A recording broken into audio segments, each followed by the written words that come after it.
Good morning student. ધોરણ 7 વિષય સામાજિક વિજ્ઞાન, જેમાં આપણે ચેપ્ટર ભણતા હતા ચેપ્ટર 12 આપત્તિ અને વ્યવસ્થાપન. તો આપણે આપત્તિઓ વિશે જોયું હતું, કુદરતી આપત્તિ અને માનવસર્જિત આપત્તિઓ વિશે માહિતી મેળવી હતી. ત્યારબાદ આપણે કેટલીક કુદરતી આપત્તિઓ વિશે જે આપણે આ ચેપ્ટરમાં ભણવાના છે તે છે ભૂકંપ, વાવાઝોડું, સુનામી, પૂર અને દુષ્કાળ. તો વિદ્યાર્થીઓ, આપણે ભૂકંપ, વાવાઝોડું, સુનામી અને પૂર આ ચારેય કુદરતી આપત્તિઓ વિશે આપણે ચર્ચા કરી, બરાબર છે. તેમાં આપણે આ દરેક આપત્તિ પહેલાં કઈ કઈ વાતનું ધ્યાન રાખવું જોઈએ, આપત્તિ આવી હોય તે સમયે શું કરવું જોઈએ અને આપત્તિ આવ્યા બાદ કયું કાર્ય કરવું જોઈએ કે કયા કામ કરવા જોઈએ એ વિશે આપણે માહિતી મેળવી. તો વિદ્યાર્થીઓ, અહીં તમે જોઈ શકો છો કે આપણે જોયું ભૂકંપ વિશે જોયું હતું, બરાબર, કે તે સમયે શું કરવું શું ના કરવું. વાવાઝોડું જોયું હતું, બરાબર છે. આ દરેક ટૉપિક વિશે આપણે ચર્ચા કરી ગયા છે. હવે આપણે જે ટૉપિક વિશે ભણવાના છે તે છે આપણો ટૉપિક છે દુષ્કાળ. કયો ટૉપિક છે? દુષ્કાળ. તો વિદ્યાર્થીઓ, તમને અહીંયા આગળ એક ચિત્ર જોવાય છે આ ચિત્ર. હવે એ તમે ચિત્રની અંદર જુઓ કે એક બાજુ એક કૂવો દર્શાવેલો છે કે જેમાં પાણી નથી અને બીજી બાજુ એવી જમીન, તિરાડોવાળી જમીન દર્શાવી છે કે ત્યાં એવું લાગે છે કે કેટલાય સમય સુધી ત્યાં વરસાદ પડ્યો નથી.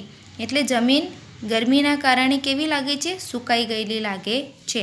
તો વિદ્યાર્થીઓ, આ જ નહીં દુષ્કાળ છે, બરાબર છે. એટલે કે વર્ષા ઋતુમાં, સૌથી પહેલાં તો દુષ્કાળ એટલે વર્ષા ઋતુમાં વરસાદ આવે જ નહીં કે નહિવત વરસાદ આવે ત્યારે પાણીની જે તીવ્ર અછત સર્જાય છે અને જે પરિસ્થિતિ સર્જાય છે, એટલે કે આપણે વાત કરીએ કે વર્ષા ઋતુ જ્યારે આવે છે ત્યારે વરસાદ પડતો જ નથી, અથવા તો બે કે ત્રણ વર્ષ સુધી સલંગ વરસાદ ન પડે.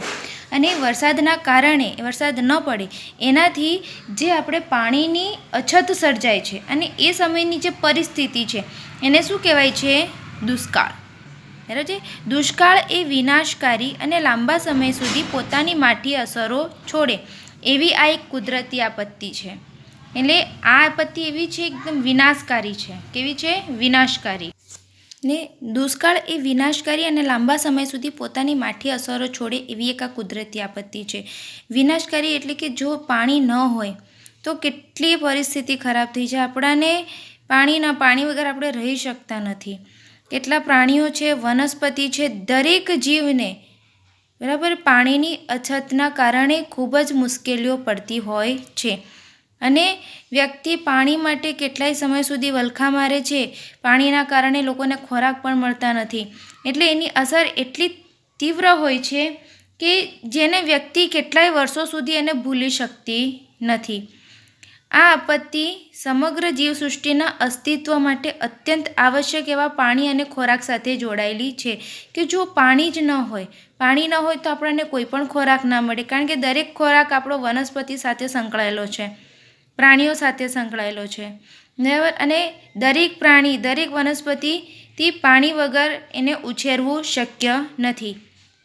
તો જ્યારે પાણી જ એવું આપણા જીવસૃષ્ટિનું અસ્તિત્વનું જે અંગ છે, આપણે જેને પાણી કહીએ છીએ, તે પાણી જ આપણને ન મળે તો આ જીવસૃષ્ટિ માટે ખૂબ જ નુકસાનકારક છે. મોસમી આબોહવામાં દુષ્કાળના સમયાંતરે પડવા એવી લાક્ષણિકતા છે. જે વર્ષે વરસાદ ઓછો અથવા કે સાવ ના જ વરસે એટલે આ સમસ્યા ઉદ્ભવે છે. અછતની સ્થિતિમાં ખેતી અને જીવસૃષ્ટિને પાણીના અભાવે ભારે હાનિ પણ થાય છે. કે જ્યારે પાણીની અછત સર્જાય છે ત્યારે આ ખેતી અને જીવસૃષ્ટિને ખૂબ જ નુકસાન થાય છે. અને મનુષ્યો માટે અને અનાજની સમસ્યા તથા પાલતુ પ્રાણીઓ માટે ચારાની સમસ્યા સર્જાય છે. કારણ કે મનુષ્યો માટે અનાજ, વનસ્પતિમાંથી જ અનાજ આપણને મળતું હોય છે. જો પાણી જ નથી તો અનાજની પણ સમસ્યા ઊભી થાય છે. પાલતુ પ્રાણીઓને ઘાસચારા પણ મળતા નથી. અગાઉ દુષ્કાળના ભૂખમરાથી ભારે જાનહાનિ થતી હતી, પણ આધુનિક સમયમાં યોગ્ય વ્યવસ્થાપનથી જાનહાનિને અટકાવી શકાય છે. આપણે બહુ સમય પહેલાંના ઘણા એવા દુષ્કાળ છે કે જેની વાત કરીએ. તમને યાદ હશે, આપણાને ભણવાની અંદર પણ ગુજરાતીમાં ચેપ્ટર આવે છે 56નો દુકાળ. જે પન્નાલાલ પટેલની એક નવલકથા છે, એના અંદર તમને 56 દુકાળની વાત કરી છે. જો તમે દુકાળ વિશે વાંચો તો તમને દુષ્કાળ શું છે, એની પરિસ્થિતિ શું છે, એ તમે સાંભળીને જ સ્તબ્ધ થઈ જાઓ એવી હાલત થઈ જાય છે કે લોકોને પાણી માટે કેટલા વલખા મારવા પડે છે અને દરેક જીવ બીજા જીવને મારવા માટે તે મજબૂર થઈ જાય છે એવી હાલત થઈ જાય છે. તો આ દુષ્કાળ એ ખૂબ જ વિનાશકારી એક એવી કુદરતી આપત્તિ છે. પણ હવે આજકાલ પહેલાંના સમયમાં આવી કોઈ પણ આધુનિક વ્યવસ્થા ન હતી, તો આની જાનહાનિ વધારે થતી હતી. પણ હવે આપણી પાસે આધુનિક સમયની અંદર આપણી પાસે વ્યવસ્થાપન છે, એટલે કે આપણી પાસે હવે સંગ્રહિત અનાજ છે, પાણીનો સંગ્રહ કરી શકાય એવી પણ વ્યવસ્થા છે. એટલે કે જો કદાચ આવી પરિસ્થિતિ સર્જાય તો આપણાને જેટલી હાનિ દુષ્કાળમાં પહેલાંના સમયમાં થતી હતી તેના કરતાં જો હવે કદાચ એવી પરિસ્થિતિની અંદર આપણે આવી જાનહાનિને અટકાવી શકીએ છીએ. તો વિદ્યાર્થીઓ, કે દુષ્કાળ, બરાબર, તમને જે વાત કરી કે પાણીની અછત, પાણી જ ન મળે, તમે એક એવું વિચારો કે જો પાણી જ ન હોય તો શું થાય, શું કરો તમે, પાણી વગર તમે કેટલો સમય રહી શકો? તો કદાચ તમને ખ્યાલ પણ નહીં હોય કે તમે પાણી વગર કેટલા સમય સુધી રહી શકો છો. એટલે પાણી વગરનું આપણું જીવન શક્ય નથી. તો ચલો વિદ્યાર્થીઓ, હવે દુષ્કાળના સમયે આપણે લેવાના પગલાં એના વિશે માહિતી મેળવીએ. તો દુષ્કાળ પહેલાં તમે કઈ વસ્તુનું ધ્યાન આપશો? કદાચ એવું થાય કે વરસાદ નથી વરસ્યો, વર્ષા ઋતુ આવી ગઈ છે પણ વરસાદ હજુ વરસ્યો નથી, તો આપણે થોડુંક પહેલાંથી તેનું આયોજન કરીએ કે પાણીના ઉપલબ્ધ જથ્થા મુજબ આયોજન એટલે કરવું કે ટપક સિંચાઈનો પ્રચાર કરવો. એટલે કે દુષ્કાળનો સામનો કરવા માટે આપણે જે ખેતી છે, ખેતીની અંદર આપણે ટપક સિંચાઈની પદ્ધતિનો વ્યાપ વધારવો જોઈએ. અનાજમાં માપબંધી દાખલ કરવી, એટલે અનાજ પણ આપણે માપનું જ રાખવું, એનો સંગ્રહ કરવો. અનાજનો બગાડ અટકાવવા ભોજન સમારંભો પર પ્રતિબંધ કરવો. અત્યારે જે લગ્ન પ્રસંગો થાય છે, ઘણા બધા એવા પ્રસંગો આપણે થાય છે કે જેના અંદર આવા ભોજન સમારંભો યોજવામાં આવે છે અને ભોજન સમારંભોની અંદર ઘણા બધા એવા અનાજ ધાન્યોનું બહુ બગાડ થાય છે. તો એ આપણે ભોજન સમારંભો પર પ્રતિબંધ રાખવો જોઈએ કે જેથી આપણે અનાજનો બગાડ થતો અટકાવી શકીએ. બીજી વાત કરીએ, આ હતી આપણે દુષ્કાળ પહેલાંની વાત. જો દુષ્કાળ આવી ગયો છે, વરસાદ વરસ્યો જ નથી, પાણીની અછત છે, એ દરમિયાન શું કરીશું? તો રાહત દરે અનાજની વિતરણની વ્યવસ્થા ગોઠવી, એટલે કે સસ્તા દરના અનાજનું વિતરણ કરવું. તાકીદ સિવાયના બાંધકામ બંધ રાખવા, એટલે કે એવા બાંધકામો ન કરવા, કેમ કે ઉપલબ્ધ પાણીના પુરવઠાની વપરાશનું આયોજન કરવું જોઈએ. અનાજ અને ઘાસચારાની સંગ્રહખોરી સામે પ્રતિબંધાત્મક પગલાં ભરવા, કે જે સંગ્રહખોરી થાય છે, ઘણા લોકો માત્ર પોતાના સ્વાર્થ ખાતર આ રીતના ઘાસચારા અને અનાજની સંગ્રહખોરી કરે છે, એના ઉપર આપણે શું કરવું જોઈએ? પ્રતિબંધ કરવો જોઈએ.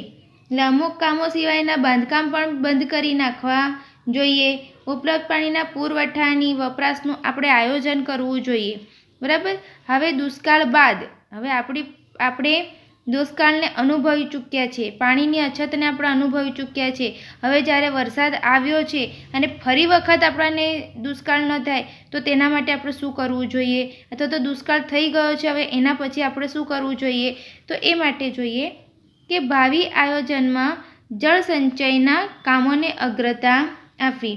એટલે કે વિકાસના કામોમાં ભાવિ આયોજનની અંદર આપણે જળ સંચયને ના કામોને પ્રાથમિકતા આપવી જોઈએ, કે સૌ પ્રથમ આપણે જળ સંચયનું કામ કરવું જોઈએ. અનાજના બફર સ્ટોક માટે આયોજન કરવું જોઈએ. નદીઓને એકબીજા સાથે, જો સમુદ્રમાં વહી જતા પાણીને રોકવા, એટલે કે નદીઓના પ્રવાહોને એકબીજા સાથે જોડવા અને પાણીનો સંગ્રહ કરવા માટે નાના મોટા જળાશયો પણ બાંધવા જોઈએ. તો વિદ્યાર્થીઓ, ચેપ્ટરની અંદર આપણે જે છેલ્લી આપત્તિ ભણ્યા એ છે દુષ્કાળ. હવે જે આ બધી જ આપણી કુદરતી આપત્તિઓ છે, બરાબર છે, ભૂકંપ છે, વાવાઝોડું છે, સુનામી છે, પૂર છે, દુષ્કાળ છે, આ બધી જ કુદરતી આપત્તિ છે ને આ સિવાયની કેટલીક માનવ સર્જિત પણ આપત્તિઓ છે. હવે આપત્તિઓની અસરો એના વિશે જો આપણે જોઈએ કે આપત્તિઓની અસર કેટલી થાય છે, કેવી રીતે થાય છે અને આપણને કેટલું નુકસાન થાય છે, એના વિશે જો આપણે જોઈએ તો આપત્તિની અસર કે ભૂકંપ, પૂર, સુનામી, વાવાઝોડું જેવી આપત્તિ ભારે પ્રમાણમાં જાનમાલનું નુકસાન કરે છે. આપત્તિગ્રસ્ત ક્ષેત્રોમાં સસ્તા મકાનો, જાહેર સગવડના મકાનો ફરીથી બાંધતા વર્ષો નીકળી જાય છે. એટલે કે જ્યારે આપત્તિ આવે છે, એ ભૂકંપ હોય, પૂર હોય, સુનામી, વાવાઝોડું કે કોઈ પણ આપત્તિ હોય, બરાબર, એ આપત્તિ આપણા માટે જાનમાલનું નુકસાન કરે છે. ઘણા લોકો ઘર વિહોણા થઈ જાય છે. ઘણા લોકોને પોતાના ઘરથી સ્થળાંતર કરીને બીજા સ્થાને જવું પડે છે. ઘણા લોકોને ઘર વખરીનો કોઈ જ સામાન મળતો નથી. કફોડી હાલત થઈ જાય છે. અને આવી જે હાલત થાય છે અને આપત્તિગ્રસ્ત જે ક્ષેત્રો છે કે જ્યાં આગળ આવી આપત્તિ આવી છે, તો ત્યાંની અંદર રસ્તા, મકાનો, જાહેરની જે સગવડો છે, ફરી મકાનો ઊભા કરવા, રસ્તા બનાવવા, નાળીઓની સગવડો કરવી અને ફરી વીજળીના વ્યવસ્થાઓ કરવી, આ બધી વ્યવસ્થા ફરીથી કરતા વર્ષો નીકળી જાય છે.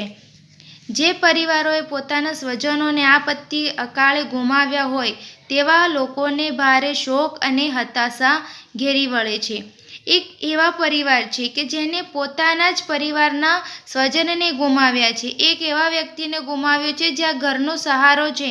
તો આવા જે ગુમાવનાર જે વ્યક્તિ છે, કુટુંબો છે, એ કુટુંબો ભારે શોક અને હતાશામાં ડૂબી જાય છે, નિરાશ થઈ જાય છે કે એમનો એક મોભો છે, ઘરનો ટેકાવનાર વ્યક્તિ એમની પાસે રહ્યું નથી.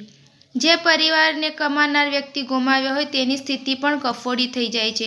આપણે આપણા સ્વજનોને ગુમાવી દીધા હોય તો પણ આપણે હતાશામાં જતા રહીએ છીએ. એવી જ રીતે જે કમાનાર વ્યક્તિ છે, જે ઘરને ચલાવનાર વ્યક્તિ છે, અને એ જ વ્યક્તિ જતું રહે તો ઘરની અંદર જે આપણા વૃદ્ધ વ્યક્તિ છે, આપણા વૃદ્ધો છે, નાના બાળકો છે, એ લોકોની એની ચિંતાની અંદર ઘણા પરિવારોની હાલત બહુ જ કફોડી બની જાય છે. આપત્તિમાં જે લોકો કાયમી વિકલાંગતાનો ભોગ બને તેમના પુનર્વસનની સમસ્યા ભારે વિકટ હોય છે.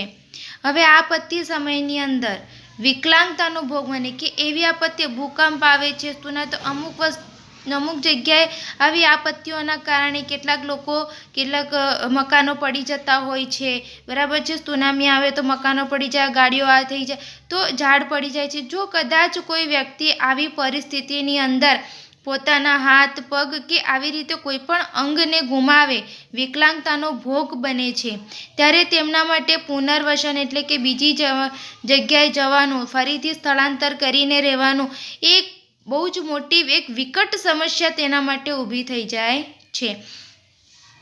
આ પ્રકારની મુખ્ય અસરો પણ જોવા મળે છે. એટલે આપત્તિઓની અસરો ઓછા વત્તા અંશે તમામ લોકો પર પડે છે, પણ તેની જે સૌથી માઠી અસર છે, સૌથી વધારે અસર ગરીબ માણસો અને અભાવગ્રસ્તો પર વધુ થાય છે.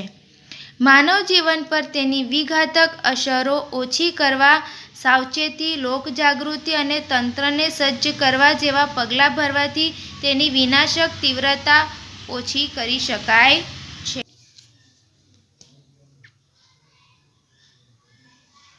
આપત્તિ કે અકસ્માતોની કેટલીક આવી જે ઘટના છે જે માનવ સર્જિત છે, જો આપણે સાવચેતી કે અગમચેતી દાખવીએ તો આપણે આવી ઘટનાને નિવારી શકાય છે. એટલે કે માનવ સર્જિત જે આપત્તિઓ છે, બરાબર છે, અકસ્માતો છે, આવી અમુક કેટલીક આપણી પાસે માનવ સર્જિત જે ઘટનાઓ છે, આપત્તિઓ છે, એને આપણે જો સાવચેતી રાખીએ તો આવી માનવ સર્જિત આપત્તિઓને આવી ઘટનાઓને આપણે નિવારી શકીએ છીએ.